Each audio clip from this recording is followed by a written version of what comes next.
Bonjour tout le monde, ici Cinécide pour un petit tuto sur XXClone qui va permettre de cloner votre disque dur tout en restant dans Windows. Et oui, c'est possible. Donc vous avez le lien dans la description pour le téléchargement du logiciel. Le logiciel en fait c'est XXClone, qui est un outil vraiment très pratique, et l'avantage c'est qu'on peut cloner son disque en restant dans Windows. Pas besoin d'aller sur le démarrage du poste, etc., de créer un CD de boot, rien de tout ça. Donc la seule chose qu'il faut faire, tout simplement, c'est d'avoir un disque dur secondaire que vous montez en disque dur externe, par exemple via un boîtier externe. Donc moi c'est ce que j'ai fait pour ce disque là, le disque Acer là, donc je vais le cloner par dessus. Donc je vais cloner mon disque ici vers le Acer.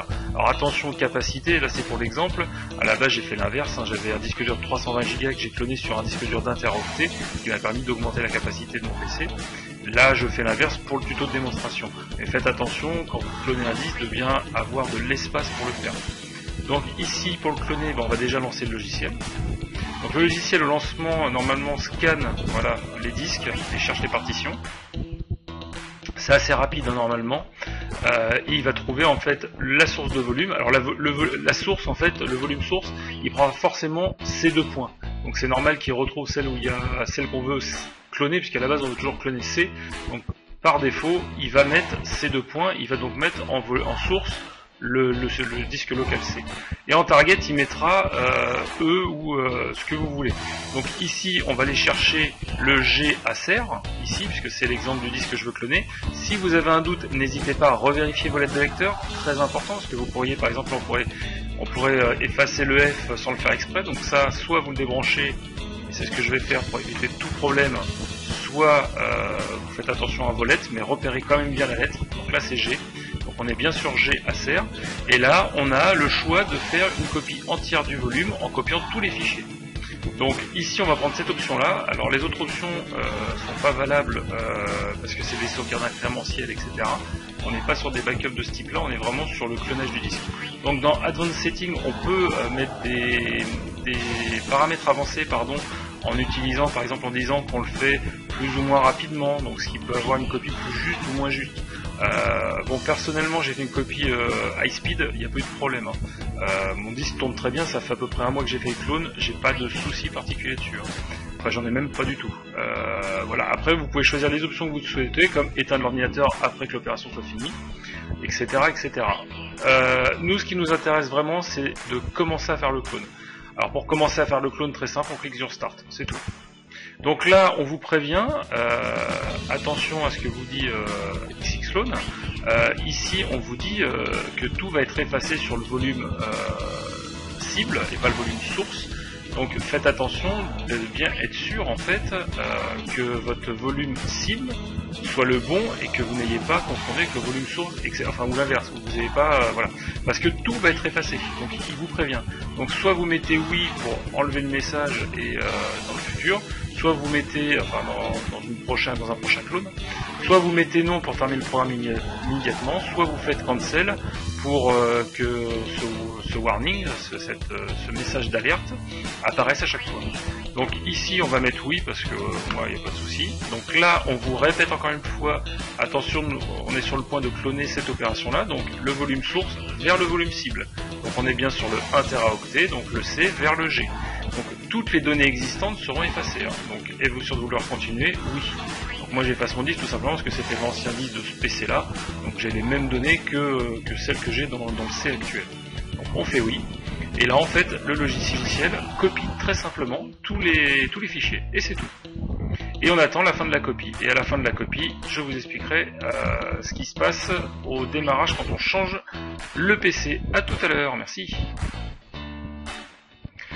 Donc voilà, la copie est terminée.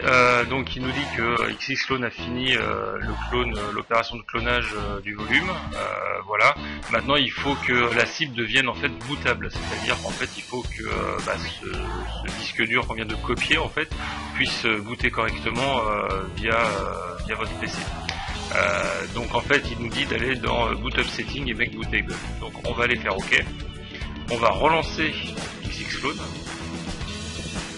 Donc on relance XXClone, on va rechercher à nouveau, en attendant qu'il scanne les disques, on va rechercher à nouveau le disque source, le disque volume.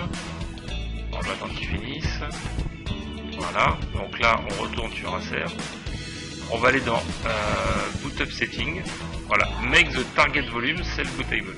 Donc en gros il dit faire en sorte que le volume cible soit auto-bootable. Donc puisse monter tout seul. En gros il va écrire sur la MBR hein, tout simplement. Donc voilà, la Master Boot Record. Donc là on va faire make bootable. Donc on fait writing MBR boot sector et en fait on coche les trois, vous cochez les trois, donc tout simplement parce que il y a l'initialisation en elle-même, c'est pas facile à dire. Voilà, de boot sector il y a plusieurs initialisations on va dire, et le dernier vérifie si tout est correct. Donc là on va faire start. Alors le dernier write boot BCD en fait vous le verrez que quand vous allez mettre votre nouveau disque dur dans le PC, que vous allez démarrer en fait. Et il va vérifier que tout le boot s'est bien passé. Donc là on fait start. Donc là il nous dit le volume cible c'est bien GACR comme depuis le début hein, bien sûr. Il est sur le point d'être initialisé. On va passer ces trois étapes là. Est-ce que vous voulez continuer? Oui. Et là on attend en fait que le boot se finisse, enfin que l'écriture se finisse. Alors ça peut être plus ou moins long en fonction de votre taille de disque dur hein, évidemment. À savoir que la copie du clone a duré, donc on l'a commencé à 15h35 à peu près, elle s'est finie vers 22h si je dis pas de bêtises, un truc comme ça. Donc voilà, ça peut prendre plus ou moins de temps.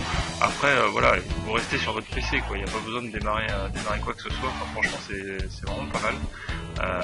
Après je vous conseille pas quand même de travailler sur votre PC pendant la copie, hein, mettez l'autre côté, mais ça reste quand même un utilitaire très simple d'utilisation et très rapide. Donc on va attendre la fin de la copie et puis on va finir comme ça. Voilà, la copie est terminée, donc il reste plus qu'à en fait à quitter Xclone et puis à sortir votre disque dur, à le remplacer et puis vous démarrez votre poste.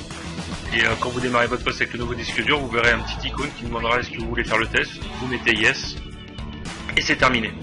Voilà, j'espère que la vidéo vous a plu, n'hésitez pas à cliquer sur le petit pouce bleu pour m'encourager, je pense faire d'autres tutos infos dans pas longtemps, dont un tuto pour retrouver des données très rapidement et très facilement.